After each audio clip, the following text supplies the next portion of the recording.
There who called it an accident, based on a real case. For most of her life, Darlie Routier appeared to be exactly what people expected a young mother to be. She lived in a quiet suburban neighborhood in Texas.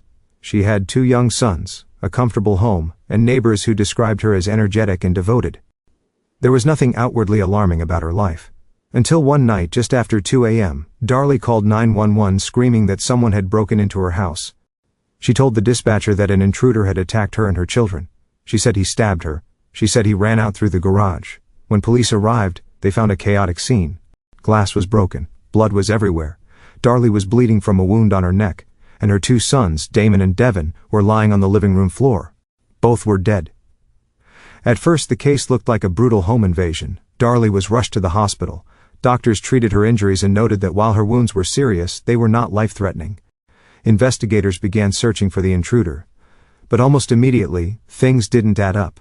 There were no clear footprints leading away from the house, no blood trail leaving the property, no signs that anyone had actually escaped. And then there was the knife. The murder weapon came from the family's own kitchen. Still, police kept an open mind, until they reviewed the evidence more closely. They noticed that the blood spatter patterns didn't match Darlie's story. They noticed that some of the glass appeared to be broken after blood had already dried. They noticed that the house didn't look like it had been ransacked. And then, days later, something happened that would change public perception forever. At the children's graveside, on what would have been one son's birthday, Darlie was filmed laughing, smiling, and spraying silly string during a small memorial. To many people watching later, the footage felt wrong. It didn't match the image of a grieving mother. Supporters argued that grief looks different for everyone. Critics argued something darker. As the investigation continued, prosecutors began to build a case that there had never been an intruder at all. They believed the attack had been staged. They believed Darlie had inflicted her own wounds. And they believed she had killed her children herself. The motive, they argued, wasn't rage. It was pressure. Financial stress.